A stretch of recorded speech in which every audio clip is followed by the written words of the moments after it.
Alors l'unité handicap rare a ouvert ses portes là en août 2023.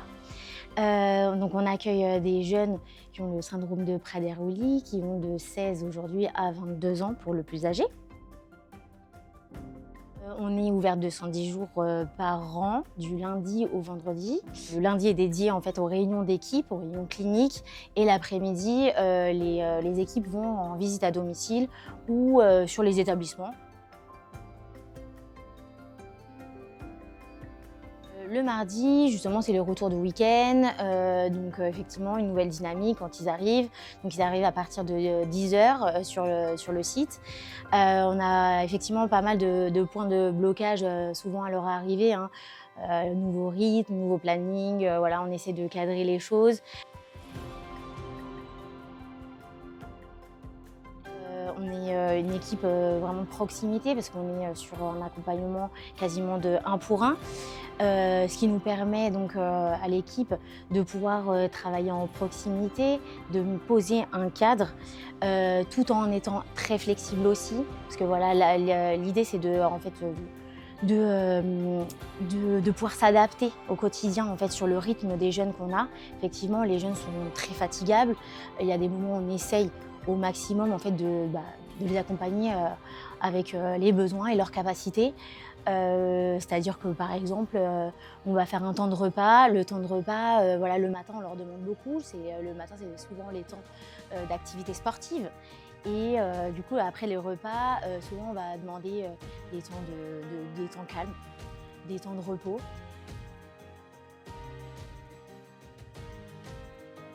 Pour le jeune en question, c'est un atelier qu'on appelle gestes et outils, qui apprend à travailler autour des matières telles que le bois, le fer.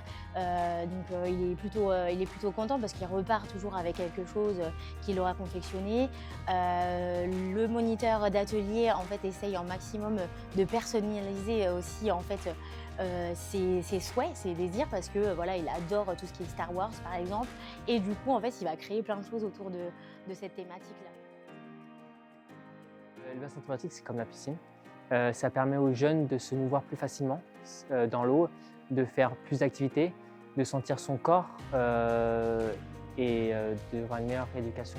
C'est-à-dire qu'ils vont pouvoir faire plus de choses que s'ils étaient dehors. Chaque jeune est différent. En fait, chaque activité est adaptée aux jeunes.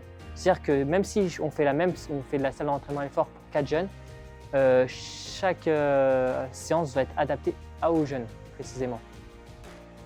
L'idée de l'équithérapie, c'est de pouvoir se servir du cheval comme tiers dans la relation qu'on a avec les jeunes.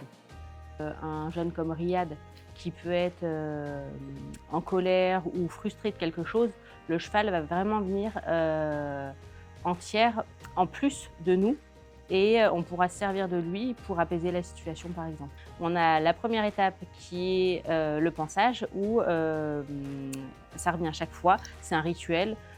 Chaque usager, Riyad, Boubacar, ils vont tous chercher leur poney habituel et là on les brosse. Donc c'est vraiment un temps de rencontre et de bonjour un peu à l'animal. Après il y a le cœur de séance, donc là soit on va dans le manège, soit on va en extérieur, et l'idée c'est d'avoir une séance où on travaille un objectif très précis. Et pour finir, on a toujours notre rituel de fin, donc on se met en cercle autour d'un poney et on travaille un exercice depuis quelques semaines où il faut se passer un cerceau sans se lâcher les mains. Donc on se tient tous les mains et on doit se passer le cerceau sans se lâcher les mains. Donc il y a un but, enfin l'idée c'est d'avoir ce rituel, mais il y a quand même toujours une idée d'activité physique derrière. C'est ce qui fait que ce média, en fait, il marche, c'est que c'est une espèce de pédagogie vivante. On a l'animal qui fait que les jeunes ont envie d'y aller. Ils connaissent tous le cheval qu'ils choisissent. À la médiation, à l'équithérapie, à la médiation animale, ils connaissent tous les animaux qu'ils préfèrent. Donc c'est vraiment le lien à l'animal qui marche bien pour ces activités. Le poney. Quoi d'autre? Le foot. Encore une activité? Le tournoi de foot, le tournoi. Moi, je veux que Alexandre est mes capitaines. Et à l'internat, c'est bien? Oui. Est-ce que tu aimerais venir tout le temps? Oui. Avant, j'étais ici à l'IME, je fais l'éditrice. Et puis maintenant que j'en fais plus, je m'auto-troll et Et puis depuis, j'ai grandi et j'ai fait des stages. Ça se passe bien. Et... Oui, je me sens bien ici.